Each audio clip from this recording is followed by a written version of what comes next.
Okay, so check this out. This is from the 12 and 12, page 119. It's in the 12th step. It says here, AA has many single alcoholics who wish to marry and are in a position to do so. Some marry fellow AAs. How do they come out? On the whole, these marriages are very good ones. Their common suffering as drinkers, their common interest in AA and spiritual things often enhance such unions. That's what I always thought.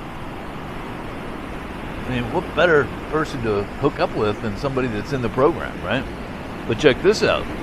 It's only where boy meets girl on AA campus. That's in quotes. It's only where boy meets girl on AA campus and love follows at first sight that difficulties may develop. The prospective partners need to be solid AAs and long enough acquainted to know that their compatibility at spiritual, mental, and emotional levels is a fact and not wishful thinking. They need to be sure as possible that no deep-lying emotional handicap in either will be likely to rise up under later pressures to cripple them. Ooh, that's a tough one. They need to be as sure as possible that no deep-lying emotional handicap in either will be likely to rise up under later pressures to cripple them. How do you know that? The considerations are equally true and important for the AAs who marry outside of AA.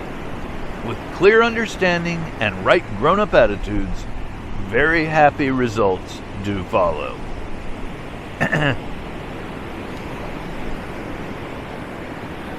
You tell me. What's the answer? I don't think there really is one.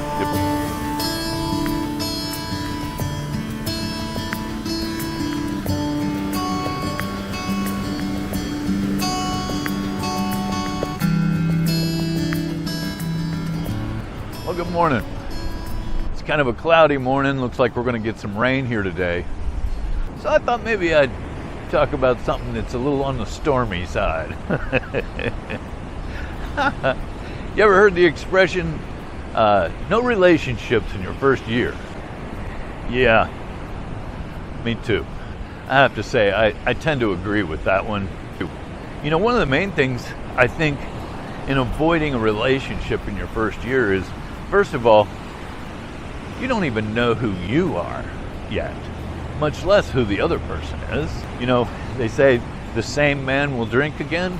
Well, hopefully you're changing into somebody completely different than you were in your first year, or making changes in that first year. And what happens is I know that when I'm in a relationship, man, my focus is on that person, you know, making them just feel good about themselves and doing nice things for them and all that. Well, what it does is it shifts my focus away from recovery, and I get focused on the relationship instead. I think that that's a big issue when it comes to relationships in your first year. Your focus gets shifted from being in recovery to being in a relationship. Now, this whole topic goes deeper than just in your first year, for that matter. You know, I've heard people say, no, before you can get in a relationship, you can have a plant. And if it's still alive after a year, then you can try a relationship. Or, if it's still alive after 6 months, then you can get a cat or a fish. And if it's still alive, then you can get a dog, you know, and on like that. In other words, putting off relationships for a while at least, you know. There's even cases where the person comes into the program and they're married. They get a divorce because of their past actions. and then decide, let's try again. Well, right in the middle of, you making drastic changes, it's not a good idea. It takes the focus off of your recovery. And especially in that first year, it needs to be total focus on recovery. Or at least it was for me. My experience with relationships in AA has not been good.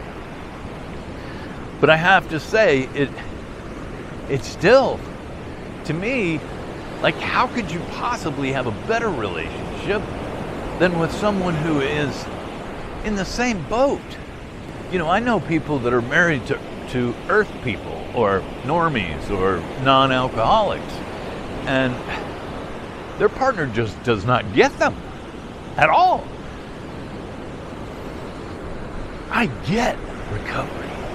I understand what you're going through. And hopefully you understand what I'm going through and the growth that I'm experiencing. I was told early on, because I was married when I first came into the program, I was doing AA and she was staying home smoking pot while I was at the meeting. I'd come home and the house would smell like weed, right? Well, somebody told me that it might be best that she do Al-Anon. And the phrase that they used was, if you don't grow together, you'll grow apart. You know what? There's a lot of truth in that. If you don't grow together, you'll grow apart. Well, we grew apart. Not to say that happens every time. Like the book says, hey, they've seen wonderful results of AA's dating and getting married and having relationships.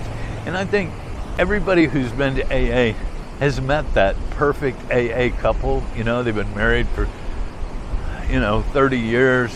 They've been sober for over 20. And, they're at all the good meetings and, they always have good stuff to share. I see that. I know it's possible. They've got a strong program. They're sponsoring people. I don't know why that's been such a difficult thing for me to experience, but it has. I have not been able to have that. I don't know.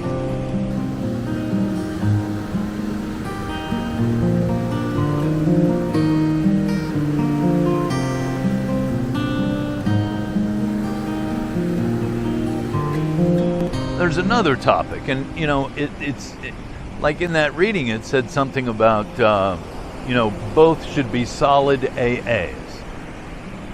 Well, have you ever heard of the 13th step? 13th stepping is 13th stepping is when you are pursuing someone in early recovery and you've got a little time. I definitely don't want to date anybody in their first year of sobriety, but there was a time when I did just that. I think the thought is, hey, I've got some time under my belt. Latch on to me, and I can help you recover. Just do as I do, or whatever. What happens is, my experience is that just the opposite happens. And it becomes a sick relationship and you both go out. That's the experience that I've had.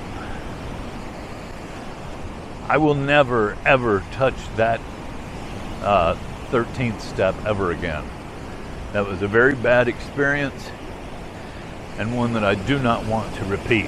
That brings us back to that first year of sobriety. I don't believe in allowing your recovery to be disrupted or having your focus disrupted. The focus in your first year really should be on recovery. Let's get involved. Let's do them steps. Let's get us a sponsor and have him take us through the book. and not allow those physical desires to get in the way. You know, we're showing restraint these days in recovery, right? You got to show restraint there too, okay? And I know, believe me, I know. It's tough. The idea is to get involved, recover, find out who you are before you wind up with a U-Haul in the driveway, you know? They say, how do you know when two people are dating in AA? Because there's a U-Haul in the driveway. They don't just date, they just move right in. I personally don't want to be alone forever, and I hope that one day God will put someone in my life. But in the meantime, I'm going to continue to work on me so that I'm ready when that person arrives. I don't force things anymore. Relationships can be painful, especially when you really feel something for that other person and then it doesn't work out. That's a painful experience. I don't want you guys to take it wrong. I'm not giving relationship advice, believe me.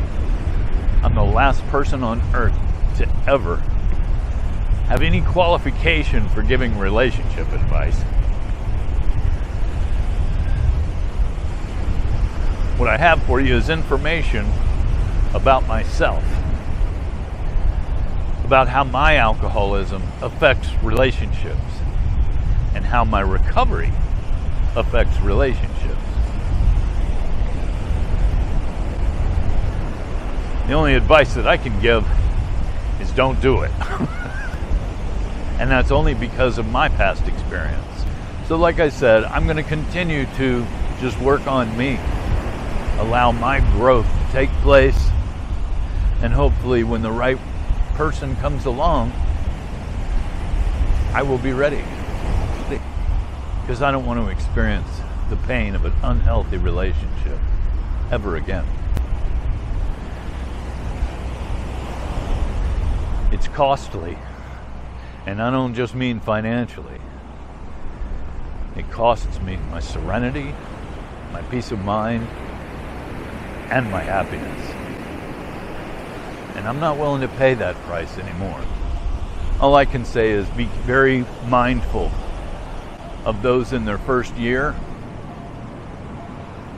Allow them to recover. Don't get involved with somebody in their first year of sobriety. Because rather than helping them, you're putting off their recovery. Their focus shifts from recovery to you. Don't hurt the newcomer. Help them. Leave them alone. If it's right, there'll come a day. Just not right now. This is a tough topic, man. Relationships and 13th stepping and boy meets girl on AA campus. It's a tough topic. But it needs to be addressed occasionally for all of us. So I wish you all a happy day and a strong recovery. And I'll see you on the next video. Bye-bye.